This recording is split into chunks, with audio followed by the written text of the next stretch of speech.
basahang bilog kasi marami po tayong orders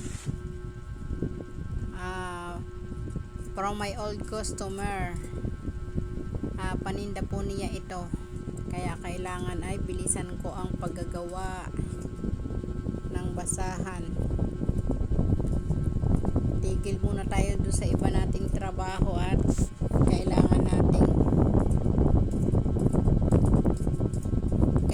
natin itong tutukan. Ayan, pandalas na si Inday sa paggagawa.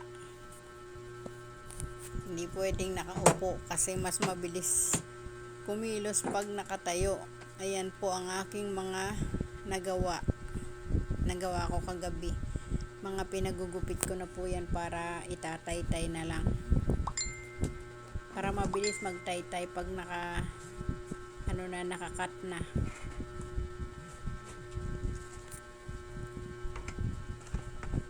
Ayan, yan po naman ang mga pampalaman, nagupit ko na rin. Ang wala ko pang, ang hindi pa nakapagupit ay yung pangtabon pag nakapagpalaman. Ayan, kanya-kanya yung kailangan yung nakahanda na yan. Pagkatapos ko magtaytay ay magpapalaman tapos magtatabon.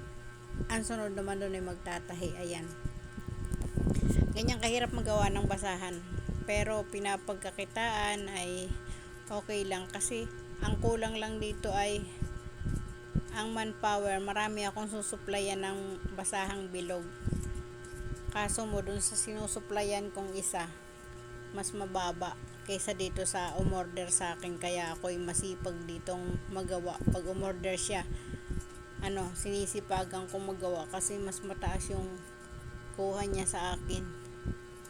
Doon sa kabila yung nagtitinda, hindi pa makasapat sa pagod ko, lugi pa sa sakit ng likod. Ayan, kaya ngayon sipag na sipag ako at muna ako, laylo muna sa bawas muna sa cellphone kasi kailangan ko itong mabilisang magawa. Paninda kasi niya ito. Ayan, bago ang lahat, gusto ko munang mag shout out sa mga taong nandyan at dahilan ng paglago ko dito sa YT. Ayan, unang-una sa aking mentor na si Sir Jun Rocaberte, ang kanyang main channel. Ito ang kanyang mga ibang channel: Jun R Mix Vlog, The Entertainment Hub, DCR Channel, Jun R TV, Rocaberte's Family Vlog. Ayan ang kanyang mga channels.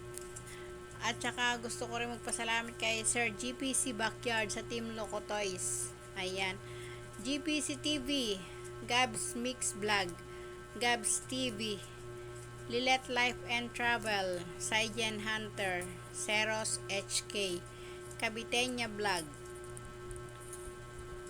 Ayan pa, si Sir Dennis, maraming salamat Sir Dennis Vlogs 28 sa lagi mong pag-support sa akin sa pagpe-play ng aking mga videos.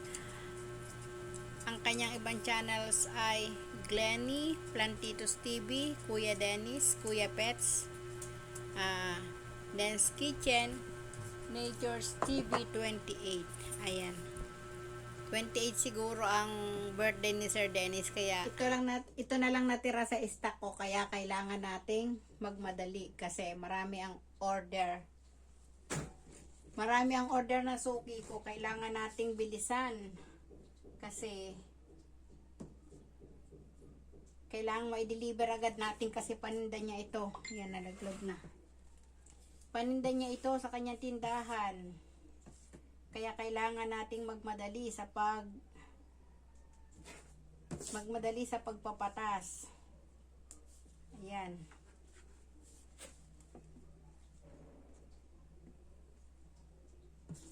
ganyan ang nagagawa ng basahan, no?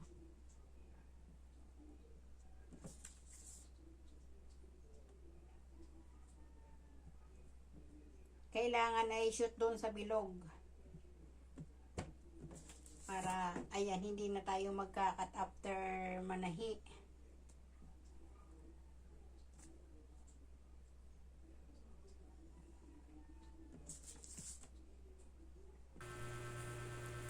Yan. At ang gusto ko pang pasalamatan ay si Ma'am Alicia Bataray. Maraming salamat, Ma'am Alice. Kay Manager Elods Gaming and Just Elise, thank you so much. Kay Sir OJB, thank you. Kay Ma'am Arlene Channel, Lynn SG Live, Shinel Vlog, Cherry Monares, Being the Other Side, Señorita Inday Vlogs, ang isa pa niyang channel. Ma'am Chimix, thank you. HK Mix Adventure, Red Moon 2.0 Mix, Tres Marias Farm, kay Sir Robert Sapungan, thank you so much. Nalsi Gaming, Ina Mix Vlog, Sir Chicken Explorer, thank you so much. Reyna's Vlog TV. Kay Ma'am Josella in Hong Kong, thank you for always here. Sir Eric Kids Story, Sir Onyx Gaming and Adventure, Ma'am Gemma Mix Vlog, Ma'am Winnie De Leon, Sir ASC Variety Vlog, Sir Bernie Lagalag, Ma'am Pinay in Aussie, Ma'am Jeanette, Ma'am Yana Tube, thank you.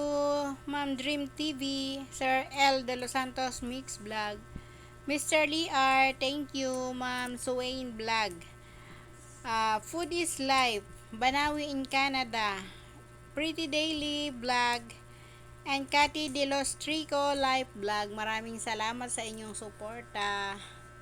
Ayan, maraming salamat sa inyong pagtulong sa aking pag-unlock ng watch hour. Bagaman malayo pa ang aking watch hour, ay ako'y lubos na nagpapasalamat sa inyo, sa inyong walang sawang support, sa lahat ng nagpe-play ng sa aking mga playlist. Maraming salamat. Masyado kong na-appreciate ang inyong mga pagtulong sa akin. Ayan. Enjoyin lang natin ang pagwa-YT. Ayaw kong ma-stress, kaya enjoy lang. Ayan, kailangan huwag nating pababayaan din ang ating trabaho kahit tayo nagwa-YT or nag-upload sa kabilang mundo, sa Blue Up. Huwag nating pabayaan ang ating trabaho kasi dyan tayo kumikita. Sigurado na ang kita natin dyan. Basta enjoy lang tayo. Ang masaya lang kasi dito sa social media, dumadami ang ating kaibigan, ang ating mga kakilala.